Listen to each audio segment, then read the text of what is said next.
બે કરવાનો આડો ઊભો બેસી છે।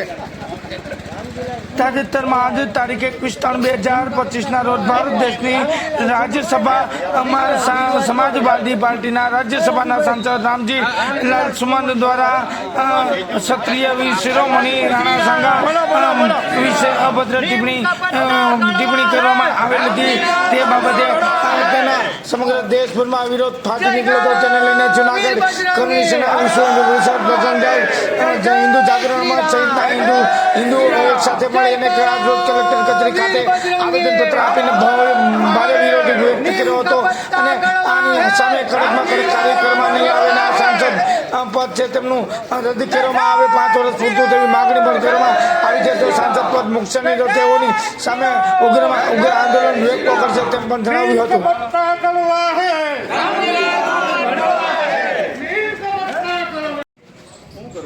બોલો પાછું બે ચેનલ છે, બે ચેનલ છે।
કે જે રાણા સાંગા હતા એ મહારાણા પ્રતાપના વંશજ આપણે બધા ઇતિહાસમાં જાણ્યું અને જેને પોતાના જીવન દરમિયાન 100 યુદ્ધો લડ્યા। આવા મહાન પુરુષને જો એ ગદ્દાર કહેતા હોય તો આ દેશમાં એનાથી મોટી હાલાકી હિન્દુ સમાજ માટે કોઈ ન હોય। તો અમારી સરકારશ્રીને એવી રજૂઆત કરી એનું એક તો સાંસદ પદ રદ કરે અને જે શબ્દો બોલ્યા છે એ શબ્દ જે લોકસભાના રેકોર્ડમાંથી એને કાઢી નાખવામાં આવે અને આ ભાઈનું 5 વર્ષ સુધી સંસદ પદ રદ કરી અને એક દાખલો બેસાડે કેન્દ્ર સરકારે એવી અમારી કરણી સેના અને વિશ્વ હિન્દુ પરિષદને બજરંગ દળ દ્વારા માગણી છે। આપ સાહેબ આને ઉપર પહોંચાડો એવી અમારી વિનંતી।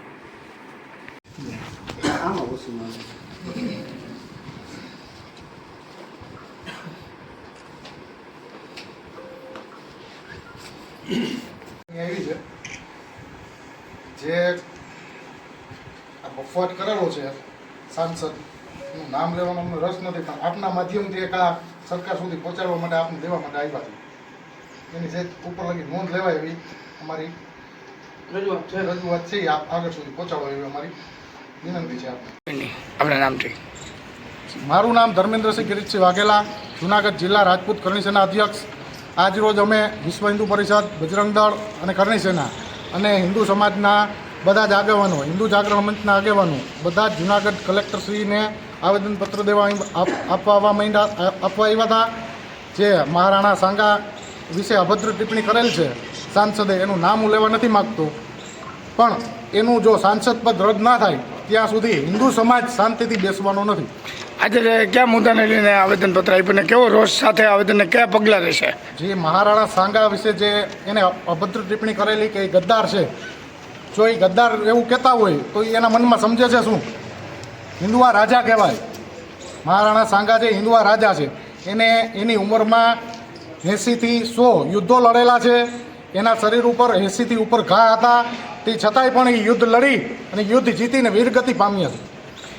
આગામી દિવસોમાં જો પદ નહીં મૂકે તો કેવા પગલાં રહેશે? આગામી સમયમાં એ પદ નહીં મૂકે તો અમને જે ઉપરથી જવાબદારી સોંપવામાં આવશે એ આકરામાં આકરી પરિસ્થિતિમાં અમે ગમે તે કામ કરવા માટે કરણી સેના તૈયાર છે। એને ઘરમાંથી બહાર નીકળો તેવી વાત છે? ઘરમાંથી બહાર પણ નહીં નીકળવા દઈએ। અમારા મહિપાલસિંહ મકરાણાનું ચોખ્ખું નિવેદન છે, આવતી 12 તારીખે આગ્રા કૂચ, કરણી સેનાની આગ્રા કૂચ. પાછું નહીં. જય શ્યારામ. હું વિપુલ આહિર, બજરંગ દળ સંયોજક, જુનાગઢ મહાનગર. આજે અમે વિશ્વ હિન્દુ પરિષદ, બજરંગ દળ, કરણી સેના તથા તમામ હિન્દુ સમાજના આગેવાનો કલેક્ટર સાહેબને એક આવેદનપત્ર આપવા આવ્યા હતા, જે રાષ્ટ્રપતિ સાહેબને સંબોધીને આપવાનું હતું. જે આપણા સાંગા રાણા વિશે એક સાંસદ જેની ખૂબ જ અભદ્ર શબ્દોમાં એક ટિપ્પણી કરેલ છે, જેને ગદ્દાર કીધા છે, જે સાંગા રાણાએ 100થી ઉપર યુદ્ધો લડ્યા છે, એ યુદ્ધો લડતા લડતા શહીદ થયા છે. એવું સાંભળ્યું કે એની આંખ એક નીકળી ગઈ હતી, એનો હાથ કપાઈ ગયો હતો, પગ કપાઈ ગયો હતો, તોય છતાં એ યુદ્ધ લડતા હતા.